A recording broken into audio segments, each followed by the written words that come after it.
ECER 2009, the podcasts. This interview is with Jane Kenway from Monash University in Australia. So Jane, welcome thank you very much for agreeing to be interviewed today. It's fairly chaotic trying to find people at ECR, but I'm delighted we met up. You've come all the way from Australia to talk about a project. You must be mighty interested in it. What's the project about?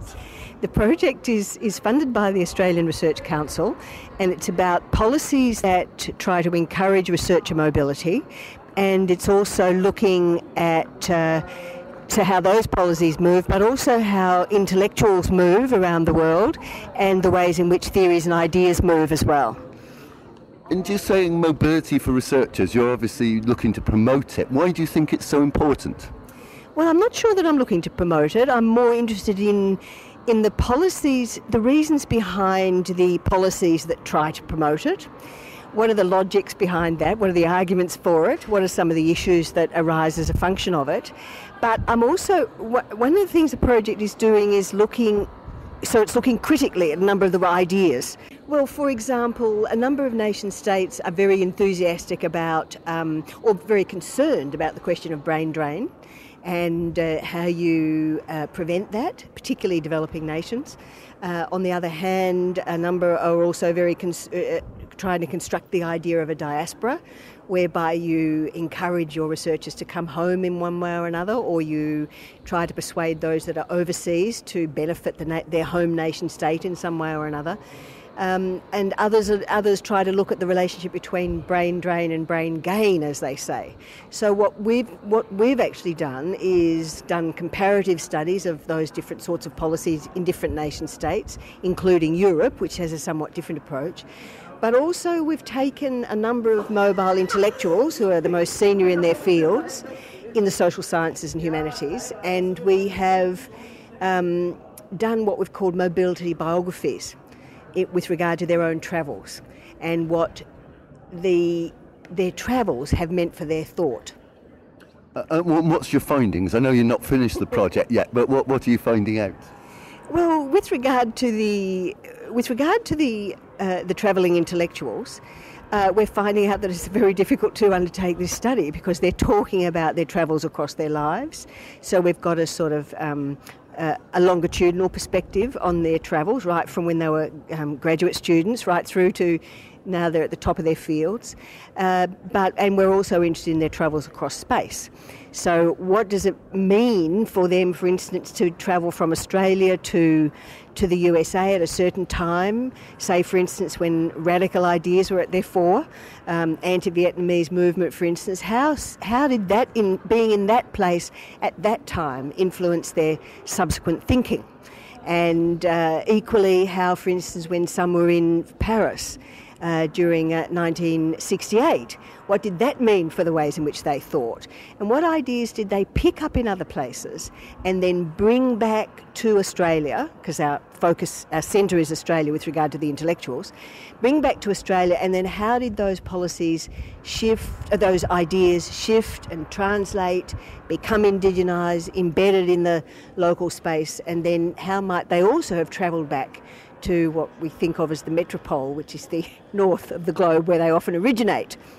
And I guess then one of the issues I've got is the relation between individual experience and individual research and how that results in a body of knowledge or a collective of knowledge and how that collective grows. Have you looked at that issue at all? Yes.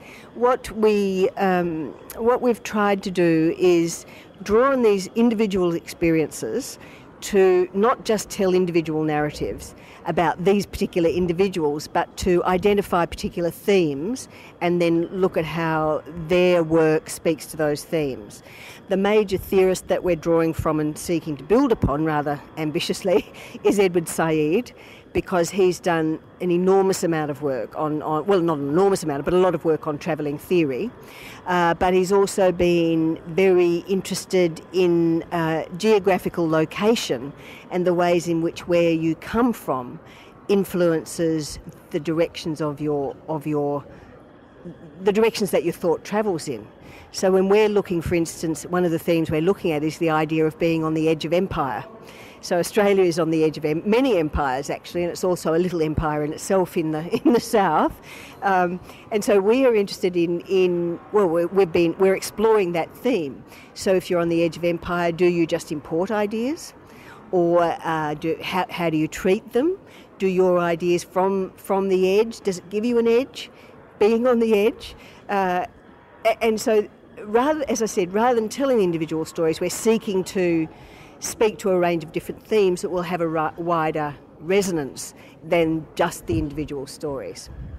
And when we were talking before we did this interview, you were telling me you've got a new project starting in next year?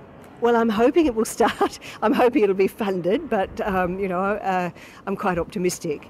And that's looking at elite schools, drawing on and globalisation. And so it's trying to explore the idea of a transnational capitalist class in relation to national classes, and the ways in which elite schools in different locations around the globe are speaking or seeking to, whether they are seeking to speak to the idea of a transnational capitalist class, or whether and if, or if they're doing both, looking at the ways in which they will seek to produce a national elite class. So that's the sort of broad parameter, and the methodology we're drawing on is global ethnography. So we're taking a number of schools in 10 different countries around the world, and which includes countries in Asia, South Africa, and so on. And what we're looking particularly at the British model of elite schools and the ways in which that's travelled to different countries, and the ways in which that's been embedded in different countries and then shifted and changed over time. So that's the hoped-for project next year. So it's drawing on my long-standing interest in questions of globalisation and social change, and the implications of that for educational change and also for social relations. Just one last question. I mean, I'd happily sit and talk all afternoon on this. I'm terrible at doing these interviews because I get really interested in them and then overrun. But I'm really interested. How do you see, it's a big question, how do you see globalisation affecting the future of education? It's a very fascinating issue and question. And one of the things, rather than answering that question, what I think I'd like to do is to refer you to a book of ours which we put out recently, which is called Globalising the Research Imagination. And what we sought to do in that book was to interview a range of some of the most significant globalisation theorists around the world, well, in the English-speaking world actually, and to ask them what they think are the implications of globalisation for their field. Or if it's an interdisciplinary field for the spaces in which they're working. And what we've been seeking to do is try, through that book, is to think about what does it mean to develop a global research imagination that is not caught up in the dominant logics of economic globalisation or a globalisation from above perspective. And how might you develop a global imagination that is sort of defiant rather than compliant. And to assist us to do that, we've drawn on the wonderful thinker Castoriadis, whose ideas of the imagination were very, very fruitful for us. So we're looking less at its implications for education per se currently than its implications for the ways in which we think about our research practices and how our research practices don't get caught up in the dominant and dominating logics of globalisation. Jane, that's a fascinating interview. Thank you so much for agreeing to talk to us. You're very welcome. I enjoyed it a lot.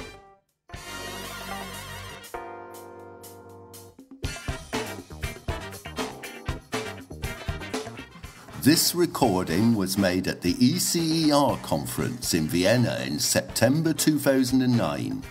It is a Pontedusky and VetNet production for ECER. The programme is licensed under a Creative Commons non-commercial attribution share-alike licence.